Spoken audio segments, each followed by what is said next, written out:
I'll bet you a rasher of bacon that we are going to see 2 racks. It might be an eco 2 racks, but I think we're going to see another one. I mean, Sting's had a lot of success, and he knows that his opponent caught him off guard in that one. He's not going to be expecting him to try and do it again, because right now, to be honest, it's getting a little bit old. Yeah. But is Yugioh...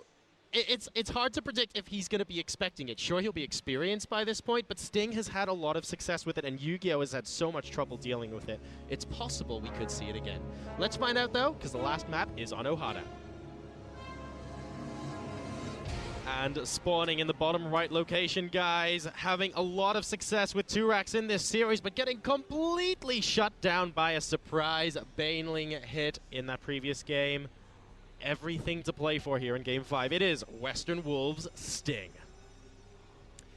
And he is going to be going up against our Zerg player in the top left-hand corner. A brilliant play in that previous game, tempting his opponent to go up the ramp and then surprising him with Banelings out of nowhere. Let's see what he can do in this time. It is Yugioh. And of course, this is going to be on Ohana, so I'm really, really excited to see what sort of plays we see out of these 2 guys, especially if it's not a 2 racks versus some sort of Zergling defense. I do hope we see something, but this entire series, to be honest, has been all about the aggression. Absolutely. We had the 10 pool, then we had the 2 racks, then we had 2 racks, then we might have seen a 2 racks. But these guys have really been eager to get at each other's throats here. So I would love to see them switch it up and play a long macro game, but it's almost like then they're playing a best of 1 in something that they haven't been playing in so far. It's a kind of weird situation to be in.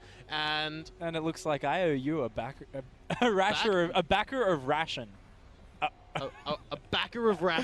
I can deal with that. So, guys, a backer of Ration going Jarazar's way. We do have that Eco 2X coming out once again from Sting. Now, he has had, I mean, in that last game, let's look at this objectively here. If he didn't go up the ramp, he could have just targeted the hatch rate, and he would have had a lot more time to prepare if he saw those Banelings coming down the ramp. Absolutely. If he could force Banelings down. So he's going, well, actually, it was quite successful anyway. I just made, like, an incredibly bad move at the end of that game.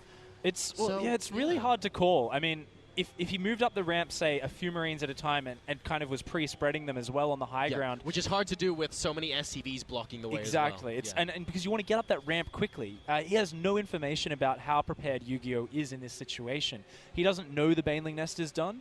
So does he go up there as quickly as possible trying to catch the Banelings morphing? Or maybe the Baneling nest isn't even done and just kill everything before he has a chance. But let's stop press, guys, because we already have Zerglings out on the field here. 6 of them going to be pushing this SCV back.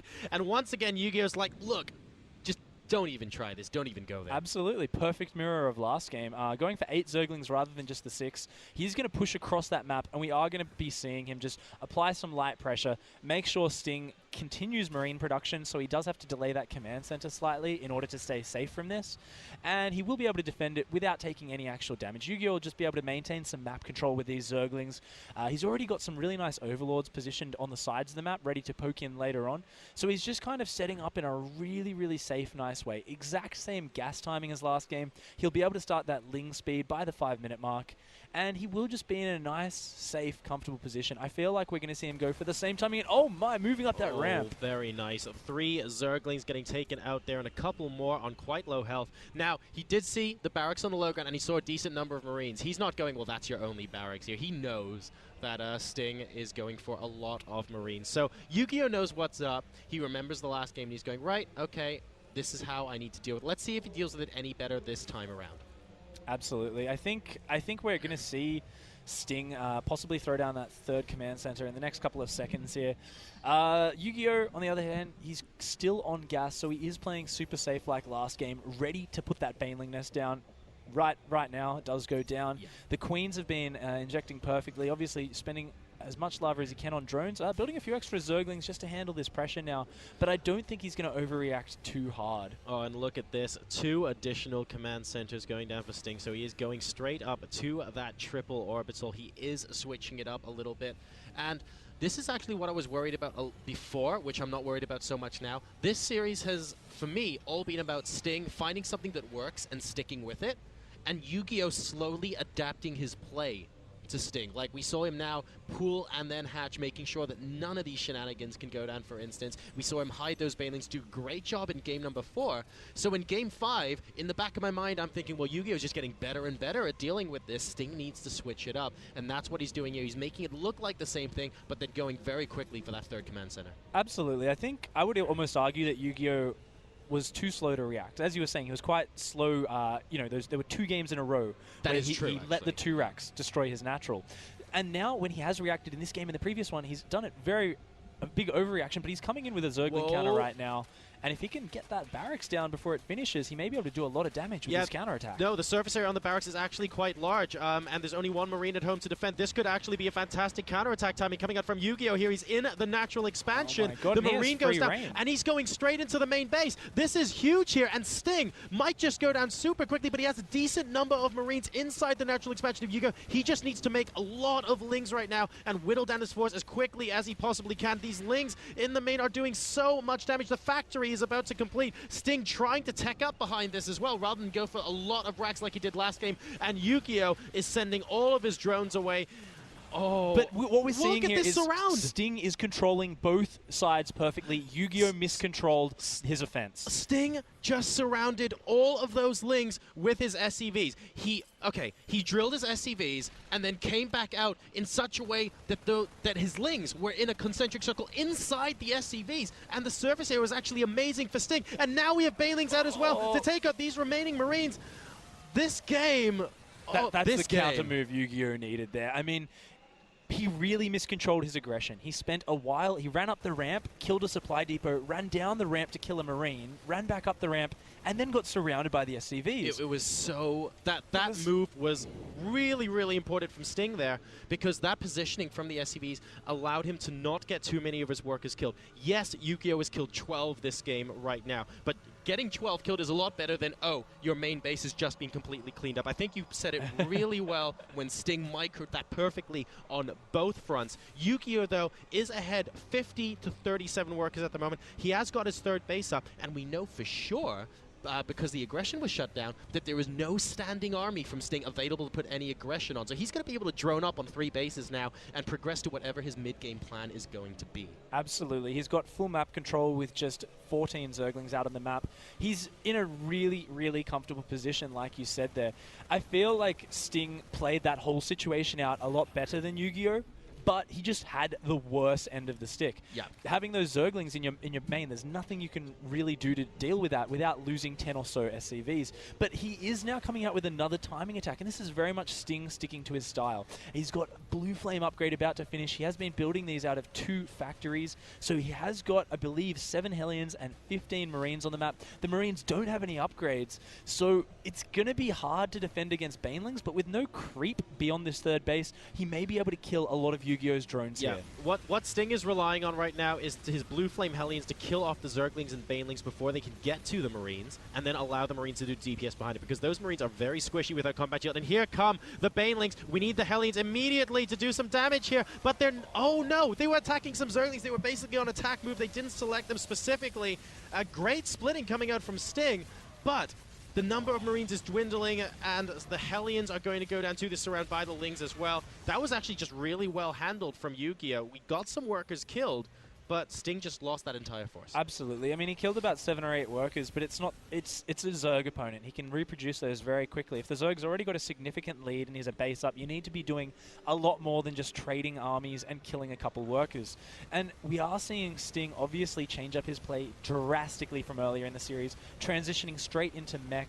He's already got Hellions and Thors on the way, plus 1 mech weaponry is on the way. Yep. And he is actually adding a 5th factory already. 3 tech labs finishing up, his 3rd command center is going down to land. So at the end of all that, Sting actually is coming out ahead in supply. Sting is doing a really good job of transitioning out of this. I like how he adapted his aggression that we saw. He opened the game with that 2x play. After that, he went in for the aggression, which admittedly wasn't that great with the Hellions. He's going in for another round as well now at the 3rd base. He is going to get a queen. Needs to be careful about these Lings, though. Oh, and 2 of them almost get trapped, but Yugioh actually deciding to pull back. He does have roaches here, though, to clean this up. But Sting is trading so well. He's forcing Yugioh to produce roaches. He's killing so many Zerglings, so many drones, and these Hellions, all they really need to do is keep the Zerg from applying pressure to the Terran. But not only is he doing that, he's also cleaning up large numbers of Zerg units. And we see that supply lead magnifying to 20 supply up now. Meanwhile, Yugioh is stuck on tier 1 tech. Sure, he's getting a Hive and a Spire. He's upgrading Baneling speed, but he's only just starting the Pathogen Glands upgrade. He doesn't have Mutas or Infestors out. And as a result, he's kind of stuck in this early game phase. Meanwhile, Sting is getting a second armory. He's producing 3 tanks, a Thor, and 2 Hellions at a time. Meanwhile, he's still adding Marines to his composition, which I find very interesting. He's actually making use of those 3 barracks from earlier to just constantly produce Marines, just as a way to sink the rest of his minerals. I guess he's considering, hey, unupgraded Marines, they're not the best against roaches, but they're a little bit better than Blue Flame Hellions. It would be nice, though, to see just a single tech lab and combat shields come out with this, because if you're going to be producing that many Marines constantly and mixing them into your army composition, you might as well have that upgrade. Okay, there's no medevacs here, so you might not exactly be rushing to grab a stim, but combat shields would actually be quite useful. Yeah, I mean, it's something which you could definitely see benefiting him, and it would be really hard to say that it's not worthwhile at all. Meanwhile, I mean, he's going to clean up these roaches, and oh my gosh, Yugioh losing the little muscle he has in his army. He's rushed up to Hive, and Sting's scanned and realized that, I believe. Or perhaps he's just realized this timing is fantastic. He hasn't actually seen the Hive, but he just knows that he is a strong timing right now. He's going to push right in, and Yugioh has forgotten roach speed. His roach speed is only 1/3 of the way done. His army is minuscule, just a few roaches and Zerglings and Banelings, a few Infestors out, but his rocks aren't even down. These Banelings rolling in, getting a decent trade, but Sting is just in such an unstoppable position right now. This reinforce coming across the map is massive, and Sting is just looking unstoppable right now. The only way I can see Yugioh cleaning this up is if Sting overextends here, tries to push up that ramp into the natural perhaps, and Yugioh can get a good flank on the siege tanks behind, but he's spread so well that it's just not going to work. Speaking of siege tanks, here we go. Infested Terrans and Roaches going to dig into those siege tanks, but you're right, Pig, there's just too many behind, and yes, he's going to get a few of them, but the rest are able to clean this up, and Yugioh's down to 82 supply versus the 149 from Sting. What an incredible topsy-turvy game we've seen here. It's been, like in football, it's been a tale of two halves. It really has. We saw timings coming out from Yugioh, excellent lings there. Timings come out from Sting, both sides trying to play aggressive, then trying to play greedy, and it looks like, though, that this time around, Sting is going to be able to prevail. Absolutely. And I mean, I can't help but feel sorry for Yugioh. He's in a position now where he's all but lost the game, and I feel like Atosis was right before the tournament even started by saying that Yugioh's weakness is these early game aggressive timings which throw him off balance, and that's really what Sting just kept doing throughout this series. And he's just transitioned then into these really hard mid-game timings. He never gives Yugioh the time to get his Infestor count up, to get a lot of Broodlords or Queens. He never gets into his comfort zone. He just keeps getting punished. I think Sting he didn't just play the game, he didn't just play TVZ, he actually played the best way he could against Yugioh. You're right. This style that we see coming out of Sting has almost been specifically tailored to how Yugioh is playing, and I think you really hit the nail on the head there. Yugioh knows he's lost now. He's just sort of staying in the game a little while longer, taking it in. Really unfortunate position for him to be in, sadly. And Sting, though, Terran player, is going to be able to make it out of this part of the bracket, so that's really good for him. I get the impression that it would have been possibly a different story if we saw like 5 incredibly long macro games. Like you said, Yugioh loves getting into that late game composition. Artosis was talking about it as well, how he really does just like to power it on later on. But Sting, just completely relentless with his aggression and playing. He just played Yugioh here. He really did. Absolutely. He just found the holes in Yugioh's play and hit timings which against a different player might not have seemed to make sense, but they were perfect for the situation. And he's just going to close in now, shut down this final base of Yugioh. Yugioh is just, as you said, he's swallowing up the loss. And he does call GG, well played. Oh, and look at that. A lot of emotion going on here right now. Sting very relieved, managing to win that last game a lot longer. He's going to get up and respectful high five, a little bit of a bow there between the opponents. Sting so unbelievably manner that Yugioh distraught there. He fought so unbelievably hard in that series. And that's such a disappointing way to go. Obviously his head's down. Sting's coming to console him right now, but looks like Yugioh is just too upset to actually say anything. He's just got his head in his hands right now.